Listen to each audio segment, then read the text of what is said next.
இந்த கெட்டப்பாக பேசுவேன், இல்ல கண்ணாடி போட்டு இங்கிலீஷ்ல பேசுவேன், தமிழ் என்ன. ஸோ சார் தமிழ் தமிழ்ல அதே மாதிரி ரசிகர்கள் எல்லாருமே போய் கேட்கலாமா? நம்மளை வச்சு கரும்புல புதுசு மேல கை கட்டுவோம், அதுதான் இம்பார்ட்டன்ட். ஸோ அவங்கெல்லாம் நல்லா இருந்தாதான் நம்ம நல்லா இருக்க முடியும். Thank you sir. ஃபர்ஸ்ட் நீங்க தமிழ்ல வந்து 2 படம் பண்ணியிருக்காங்க. But first release people media factory பார்த்தீங்கன்னா நம்ம வரப்பட்ட ராமசாமி தான். தெலுங்குல வந்து பிரபாஸ் வச்சு பண்றாங்க, ரைட்டை வச்சு பண்ணிட்டு இருக்காங்க. ஒரு பெரிய பேனர் அந்த ஏற்கனவே பண்ண படம் எல்லாமே சூப்பர் ஹிட் ஃபிலிம்ஸ் சொல்லியிருக்காங்க. ஸோ சார் வந்துட்டு ஒரு பயத்தோடய இருக்காரு இந்த ரிலீஸ் ஆகிற வரைக்கும். ஆக்சுவலா அந்த மாதிரிலாம் எதுவுமே இல்லைங்க, எல்லாமே ஸ்மூத்தா நல்லா தான் போயிட்டு இருக்கு.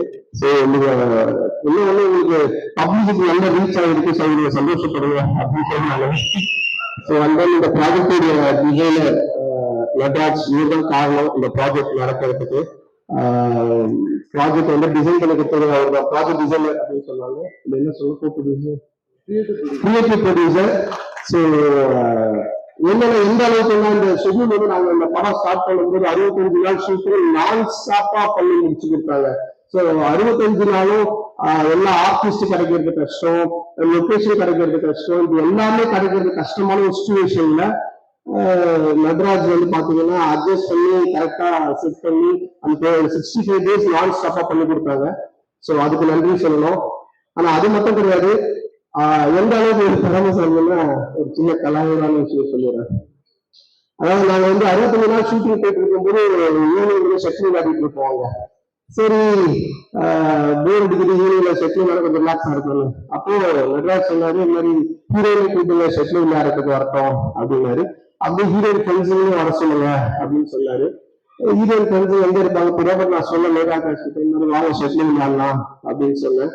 சரி ஓகே அப்படின்னாங்க. அதுக்கப்புறம் உங்க ஃப்ரெண்ட்ஸ் அவங்களும் வர சொன்னாங்க, சேர்ந்துருந்தாங்க, நட்டி சொன்னாங்க, டேரக்டர் எல்லாரும் வரனாங்க. அவங்க ஓகே அப்படின்னாங்க. மறுநாள் கொஞ்சம் நிறைய சவுண்டு கேட்டுது. ஸோ அவங்க ஃப்ரெண்ட்ஸ் எல்லாம் வந்துட்டாங்க. நட்டி ஜீனுக்கு எல்லாம் போட்டு கொஞ்சம் டைட் பண்ணிட்டு பாடி எல்லாம் கைக்கால டிஷர்ட் எல்லாம் போட்டுக்கிட்டு வீடியோ வந்து இருந்தாரு. பார்த்தா மேகாகாஷ் அவங்க அம்மா, சித்தி, அக்கா, பொட்டா எல்லாரும் டாக்ஸ் வந்துட்டாங்க. நான் வந்து கம்பெனி திரும்பி நின்றுட்டேன். ஆனா நட்டி அவங்க ஒரு ப்ராஜெக்ட் டிசைனே எனக்கு காட்டுறதுக்காக ஹீரோனோட அம்மாவை பார்த்து மேகாகாஷ் அம்மாவை பார்த்து நல்லா இருக்கு நடிக்கிறாங்க அப்படின்னு சொல்லி போயிட்டு படத்துல மேகாகாஷோட அம்மா கிடைக்கவே நடிக்க வச்சுட்டாரு. ஆக்சுவலா என்னன்னா அம்மாவுக்கு தேடிட்டு இருக்காங்க, கடைகளே டேட்டு நான் ஷூட் பண்ணுவேன். ஸோ அதையே வந்து அம்மாவை போட்டு அந்த படம் நான் சொல்லுவது இந்த படத்தை நிறுத்தாம எப்படிதான் கொண்டு போக முடியும் அப்படின்ற லெவல்ல கொண்டு போனாரு. அவருக்கு வாழ்த்துக்கள் சார். விஸ்வாசர் அதுவும் டெஃபினட்டா அந்த படம் பெரிய ஹிட் ஆகும். அதாவது எல்லா வச்சு இவ்வளவு பெரிய படம். அதே ஸ்டேஜ் பாகுபலி எல்லாம் பாத்தீங்கன்னா ஸ்டேஜ் எடுக்கும்போது இப்போ யஷ்க்கு வந்துட்டு அவ்வளவு ஒரு 100 கோடி ரூபாய் ஒரு வேல்யூ உள்ள ஹீரோவான்னு பார்த்தா கிடையாது. ஆனா அந்த கதையை அந்த கான்செப்டை நம்பி எடுத்தாங்க. அதே மாதிரி பாகுபலி இருக்கும்போது பிரபாசும் 300 கோடி கலெக்ஷன் வருமானு அப்போ அவளுக்கு ஒரு ஹீரோ கிடையாது, அவர் 300 கோடிக்கு. ஆனா அந்த கதையை நம்பி எடுத்தாங்க. ஸோ அந்த மாதிரி இந்த கதையை நானும் பார்த்துக்கொண்டு ரெடி பண்ணிட்டு நிறைய ப்ரொடியூசர்ஸ் ட்ரை பண்ண எல்லாருமே இன்னும் சந்தானத்துக்கு இவ்வளவு பெரிய பட்ஜெட் ஆயிட்டாங்க, அது இது பெருசா இருக்கும், இது இப்படி போகணும் அப்படின்னாங்க. But people media Vishwas sir வந்துட்டு நான் கதையை தான் நம்புறேன், அதனால நான் கதை தான் ஹீரோ, அதை நம்பி நான் எடுக்கிறேன் அப்படின்னு என்னுடைய லைஃப்ல எனக்கு இதுதான் மிகப்பெரிய பட்ஜெட் படம். அவ்வளவு பெரிய பட்ஜெட் படமா எடுத்துருக்காங்க. கதாநாயகன் இவங்கெல்லாம் நம்புறதை விட கதையை நம்புற ப்ரொடியூசர் எதுவுமே போட்டதில்லை சார். எல்லாருமே ஜெயிச்சிருக்காங்க. நீங்களும் கண்டிப்பான கம்பெனி ஜெயிச்சீங்க. வாழ்த்துக்கள் சார். சார் நீங்களே ரொம்ப அழகா போஸ்ட் பண்றீங்க. ஒருத்தர் வந்து சூப்பரா ட்ரெய்லர் எல்லாம் பண்ணிட்டு படம் எல்லாம் பண்ணிட்டு சைலண்டா பண்ணி நல்ல டயலாக் எழுதுவோம், நல்ல படம் எடுக்க மட்டும் இருந்தாரு. அவரே உங்க கூட போஸ்ட் பண்ணி கூப்பிடலாம். ஆமா, எங்க இந்த மாட்டு வீட்டை கார்த்திகேயன்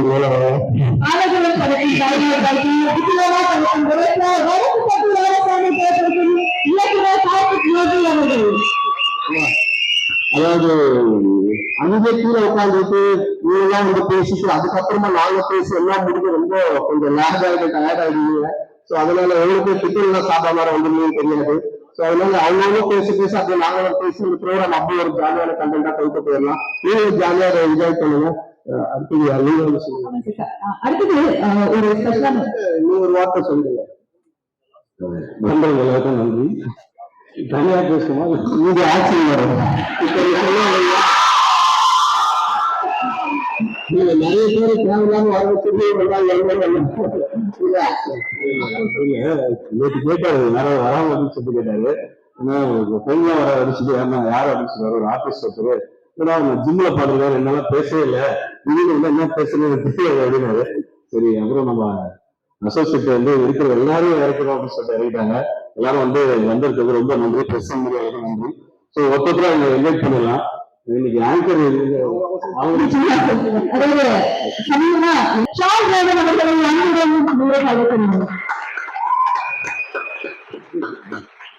அதுக்கு தனியா நீங்க பேசுனாங்க ரொம்ப காலப்பட்டு மாசுபட்ட ஒருத்தவங்க வந்து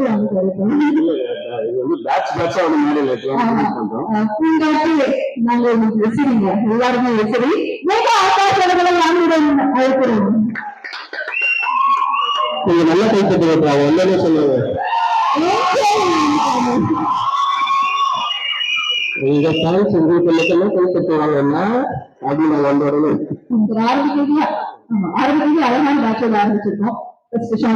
அவர்கிட்ட பயங்கரமா இருக்கு எல்லா படங்களும் இந்த பேர் இருக்கு. கங்க்ராச்சுலேஷன் சொல்லிட்டு இந்த படமும் செகண்ட் ரிலீஸ் ஆகுது. அதை பத்தி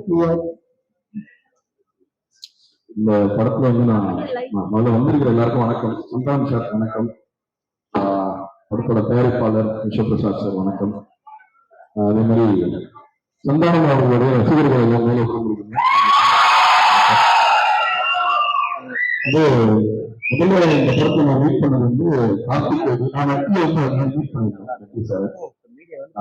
அவரோட ப்ராஜெக்ட் மீட் பண்ணோம். அப்புறம் பேச பேச ஒரு நல்ல ஒரு உறவு காட்சி சரி வச்சுதா பண்ணிட்டு ரொம்ப நாள் பேசலாம். அப்புறம் கார்த்திக் ஒரு நாள் கூப்பிட்டு இருந்தாரு. இந்த மாதிரி கதை கேட்கலாம் அப்படின்னு யூஸ்வலா ஸ்கிரிப்ட் படிச்சிருந்தோம். ஒரு 10 நிமிஷம் கேட்டேன். அப்படின்னு நான் படிச்சுட்டு நான் கேட்டேன் இல்ல இது நரேட் பண்ணா நல்லா இருக்குன்னு சொல்லிட்டு நரேட் பண்ண வச்சாரு. ஒரு 45 மினிட் நரேஷன் கொடுத்தாரு. வீண்டு சிரிச்சா எல்லாருமே. ஒரு 5-6 பேர் கேட்பாங்க எங்க டீம் எல்லாம் சேர்ந்து. ஸோ அன்னைக்கு நான் டிசைட் பண்ணேன் இந்த படத்தை பண்ணோம் அப்படின்னு.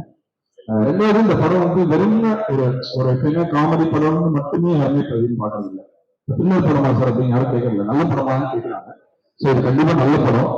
ரொம்ப நாள் கழிச்சு நான் வந்து தமிழ் சினிமாவில் ஒரு complete entertainer great comedy element அந்த மாதிரி படம் பார்த்தேன். அண்ட் அப்கோர்ஸ் சந்தானம் சார் வந்து அந்த லலிசபா டைம்ல இருந்து பயங்கர ஃபேன் அவருக்கு. நிறைய வாட்டி அவரை பார்த்து சொல்லியிருக்கேன். எனக்கு அவரோட பர்சனாலிட்டி ரொம்ப பிடிக்கும். பயங்கர ஒரு கிளியரான பர்சனாலிட்டி, பயங்கர ஒரு இருப்பாரு. அந்த பாடம் வரும்போது வந்து அன்னைக்கு வேற மூட்ல இருந்தாருன்னு நினைக்கிறேன். அவர் வந்து பாடுகளா முதல்ல யூஸ் பண்ணி சொன்னாங்க.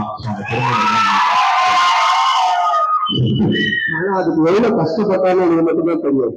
ஆனா எனக்கு பாடவே வராது. நான் பாட கத்துறது மாதிரி டெய்லி வீட்டுல நான் வரல கட்டாயப்படுத்தி கூப்பிட்டுருவாங்க.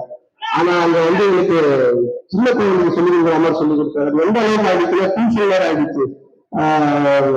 வேப்ப மரம் புளிய மரம் அதுக்கு மேல கீழே அப்படின்னு சொல்லி கொடுத்துருந்தாரு.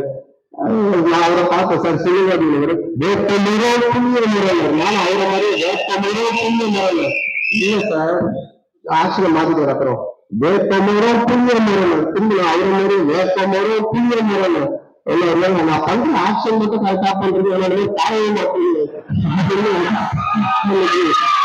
அவ்வளவு டென்ஷன் பண்ணாரு. ஆனா அப்புறம் எனக்கு கவனிச்சு சொல்லி இருக்கிற மாதிரி சொல்லி கொடுத்து நான் பாட வைத்தாரு. ஸோ அவருக்கு இவரோட பாட வச்சதுக்கு மனமாக நன்றிதான் பேசி தைரியம். இந்த பாட்டை ரொம்ப நல்லா பாடி கொடுத்தது நன்றி. ஏன்னா ஆக்சுவலா என்னன்னா வந்து நம்மளுக்கு ஒரு விஷயம் வராது அப்படின்றது எல்லாருக்குமே இருக்கும். எனக்கு நடிக்க வராது அந்த மாதிரி தெரியாத நிறைய விஷயம் நம்மளுக்கு இருக்கு. ஆனா அவர் வந்துட்டு இந்த மாதிரி நீங்க முடிஞ்சா யூஸ் பண்ணுங்க இல்லைன்னா நான் கிளம்பிடுறேன்ற மாதிரி தான் சொன்னாரு. அது நான் சொன்ன சார் நம்ம ட்ரை பண்ணலாமே அப்படின்னு சொன்னோன்னே அது நல்லா வர ஆரம்பிச்சுட்டு ரொம்ப முயற்சி பண்ணாரு. ஸோ முயற்சி வந்து தீவிரமாக்குன்றது எந்த சந்தேகமே இல்லை. அது திரும்ப அவர் பண்ணிக்கிறாரு. இந்த படத்துல ஒரு மிகப்பெரிய முயற்சி செஞ்சிருக்காரு. நீங்க படம் பார்த்துட்டு உங்களுக்கு தெரியும் நினைக்கிறேன். நான் வந்து இது வரைக்கும் சந்தனம் படம் நிறைய பார்க்குறேங்க. இந்த படம் வந்து ஆராய்ச்சி பண்ண ஆரம்பிக்கு முன்னாடி ஒரு பெரிய கட்டு ஒன்று போட்டு காமிச்சாங்க. நிறைய ஷூட் பண்ணியிருந்தாங்க. அவங்க சொன்ன மாதிரி 65 நாள் ஷூட்டிங்னா எவ்வளோ இருக்குங்க. அந்த 3.25 நினைக்கிறாரு நீங்க